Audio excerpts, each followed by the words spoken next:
देरियां हो जाती हैं, कभी जो पिटिशनर के साइड से एडवोकेट नहीं आ पाते हैं या फिर कुछ डॉक्यूमेंटेशन की कमियां, इसके कारण कंपलसरी तो कुछ करना चाहिए ना। देखिए जिस समय ये न्याय प्रक्रिया अपनाई गई आज से 300-400 पहले से, यस सर, ठीक है, उस समय का जनसंख्या समस्याएं थोड़ा डिफर था और कम भी था। आज काफ़ी हद तक चेंज हो गया।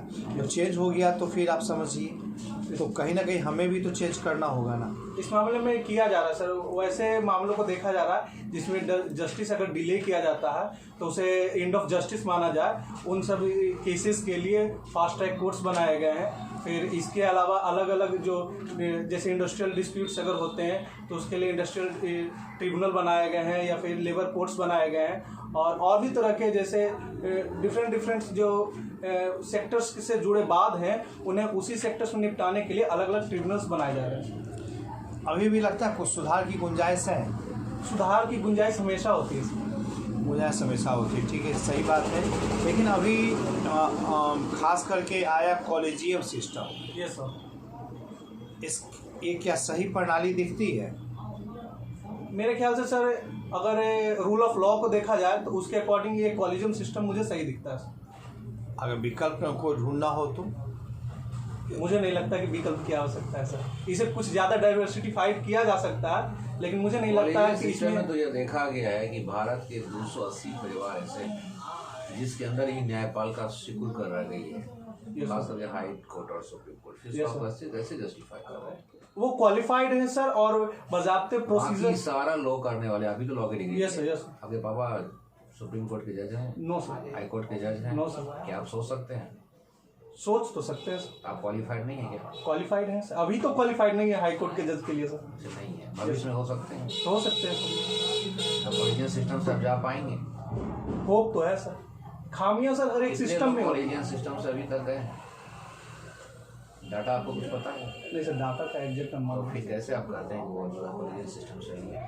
कॉलेजियम सिस्टम मैं रूल ऑफ लॉ के अकॉर्डिंग कर रहा हूँ सर कि सही है, क्योंकि रूल ऑफ लॉ क्या होता है? रूल ऑफ लॉ में सर बोला गया है कि जो एग्जीक्यूटिव है और जुडिशियरी है उनका सेपरेशन होना चाहिए, और कॉन्स्टिट्यूशन के आर्टिकल 50 में भी ये बात कही गई है सर।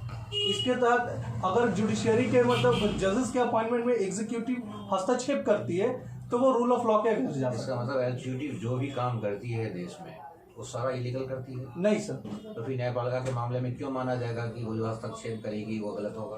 किसी भी एक बॉडी के पास, गवर्नमेंट बॉडी के पास सारे पावर्स होना नहीं चाहिए सर, इसीलिए सेपरेशन ऑफ पावर की कल्पना की गई है सर। मतलब ये देश घुटता रहे किसी एक परिवार के अंदर, मैं किस निष्कर्ष पर पहुंचूंगा?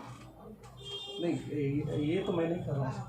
तो आप क्या कह रहे हैं और ये बताइए, गलती में आपका क्या है? मैं ये कह रहा हूँ कि जो कॉलेजियम सिस्टम से जो अपॉइंटमेंट की जा रही है कि कुछ खामियां हो सकती है, कोई भी व्यवस्था जो होती है 100% सही नहीं हो सकती है। पहले तो आप नहीं कहा। मैं अभी की स्थिति से सहमत हूँ, मैंने ये बोला। तो अभी की स्थिति से और क्या स्थिति बन सकती है? अभी और बेहतर उसे डाइवर्सिफाइड किया जा सकता है, जैसे और भी जजेस को कॉलेजियम सिस्टम में ऐड किया जा सकता है। जैसे भारत के संविधान को वकीलों का स्वर्ग कहा गया, क्या इस बात से सहमत है? Yes sir. भारत के संविधान को वकीलों का स्वर्ग किस अंदाज में आप सहमत हैं, बताइए, एक्सप्लेन कीजिए। मुझे ऐसा लगता है कि भारत के जो कानून है उसे इतना डाइवर्सिफाइड बनाया गया है और इतना इंटरप्रेट करने की गुंजाइश छोड़ी गई है कि जो एडवोकेट्स होते हैं अपने अनुसार कानून को इंटरप्रेट कर पाते हैं। ये स्टेटमेंट कौन दिया था? भारत सॉरी,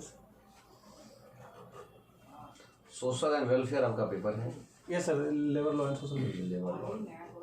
तो श्रम और समाज कल्याण, यस सर, इस सब्जेक्ट का नाम श्रम और समाज कल्याण क्यों रखा गया? इस सब्जेक्ट का नाम श्रम और समाज कल्याण इसलिए रखा गया ताकि इसमें श्रमिकों से संबंधित जो हित के जो कानून है उसके बारे में पढ़ना है, और साथ ही साथ समाज के जो वंचित वर्ग हैं उनके बारे में कुछ उन्हें अपलिफ्ट करने के लिए जो योजनाएं चलाई जाती है उनके बारे में पढ़ना है। इसमें अक्सर देखा गया है कि कम्युनिस्ट देशों में श्रम के मामले में बहुत हस्तक्षेप होता है और ऐसे सारे देश फेल्योर हो रहे हैं और पूंजीवादी व्यवस्थाएं ही विश्व स्तर पर बहाल हो रही है। Yes sir. तो श्रम कानून का कड़ा होना, श्रम कानून का ज्यादातर प्रावधान होना विकास की अवधारणा को किस तरफ ले जाती है आपकी समझ से? मेरे सर के डायलेमा जो होता है कि पूंजीवाद कैपिटलिस्ट की तरफ या फिर आप कम्युनिस्ट की तरफ बढ़ते हैं, उस डायलेमा में न फंस करके किसी एक रूप को अपनाना चाहिए जिससे आप विकास की ओर बढ़ सकते हैं। जैसे कैपिटलिस्ट इकोनॉमी अगर बात करें तो अमेरिका ने कैपिटलिस्ट इकोनॉमी को अपनाया और एक शिखर तक पहुंचा। आज की डेट में रसिया जो है और चाइना जो है दोनों ही कम्युनिस्ट इकोनॉमी है, कम्युनिस्ट कंट्री है और वो भी अपने क्षेत्र में शिखर पर है। रसिया की इकोनॉमी